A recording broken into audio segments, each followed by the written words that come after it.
The currency collapse, why fiat fails by design. 1. The lie of stability. Every empire in history swore its currency was strong, reliable, and eternal. Every empire was wrong. Fiat money, that colorful paper we trade our lives for, has collapsed in every civilization that's ever issued it. The story always sounds like tragedy. In truth, it's choreography. Currencies don't fall overnight. They erode. Slowly. By design.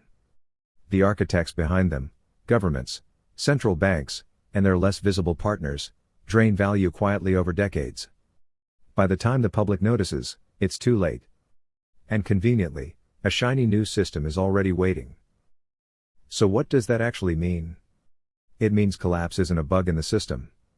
It's the feature. Footnote. Every historical fiat collapse followed deliberate policies of monetary debasement rather than random misfortune. 2. How collapse really happens. Hollywood sells it wrong. There's no single headline, no panic overnight. The real collapse is dull, prices rise, wages lag, savings shrink. You don't feel robbed, you just feel behind. That's the art. Governments blame the usual suspects: war, pandemics, or reckless management. It's always someone else's fault. But look closer and the fingerprints belong to policymakers, bankers, and private institutions quietly pulling levers. They dilute the currency, inflate debt, and reprice assets until ordinary people bleed purchasing power while elites accumulate control. So what does that actually mean? It means your grocery bill is their harvest season. Footnote. Fiat devaluation operates as a slow-motion wealth transfer from citizens to centralized institutions. 3. Ancient tricks: Rome, Germany, and the United States. Rome started it. Their coins once shone with gold and silver. Then emperors mixed in copper, a little theft disguised as policy. The denarius collapsed, citizens suffered, and the state bought time. Not an accident. A template. Germany followed after World War I. The mark vaporized under emergency printing. Historians call it desperation, accountants call it arithmetic. The wealthy hoarded hard assets. Foreign financiers bought Germany for pennies. The middle class starved politely. America's version came in 1971. The gold standard was temporarily suspended. Translation: infinite money forever. Wars, welfare, and Wall Street were suddenly free. Savers lost. Politicians partied. So what does that actually mean?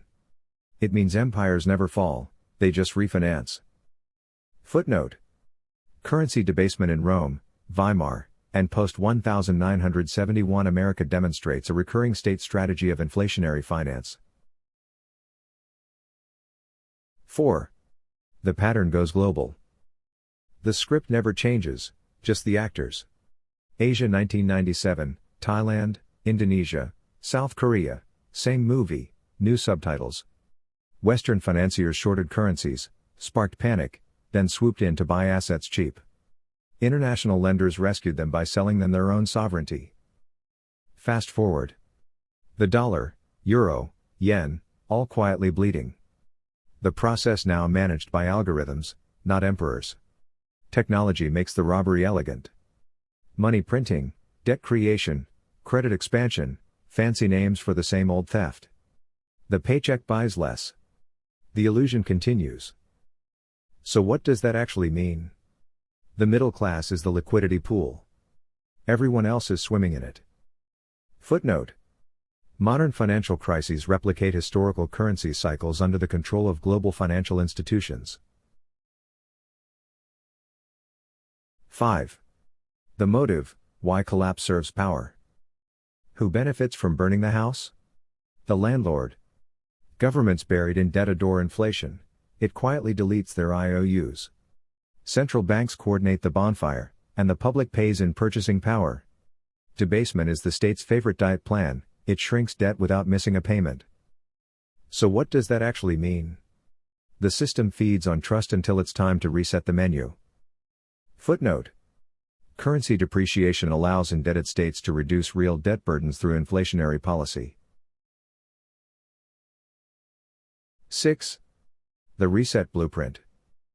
When the old system rots, a new one emerges, conveniently pre-built. Today's version? Blockchain. For over a decade, central banks have studied, tested, and rehearsed this transition. Stablecoins, CBDCs, financial inclusion, all marketing phrases for programmable money. The rollout is predictable. Step 1. Destroy trust in paper currency. Step 2. Introduce a digital solution. Step 3. Call it innovation. The overlap between the dying fiat system and the shiny new blockchain one is no accident. It's a relay race. So what does that actually mean? The collapse isn't ending one era, it's onboarding the next. Footnote. The decline of fiat currencies coincides intentionally with the global introduction of blockchain-based central bank digital systems. 7. The transfer. Who survives the reset? In every reset, wealth doesn't vanish. It moves. Those who hold durable value, real assets, gold, equity, or strategic digital holdings, cross the bridge. Those who cling to fiat sink with it. The rule hasn't changed since Rome: don't save in the currency they're planning to destroy. So what does that actually mean? The rich don't play different games. They just read the rulebook early? Footnote.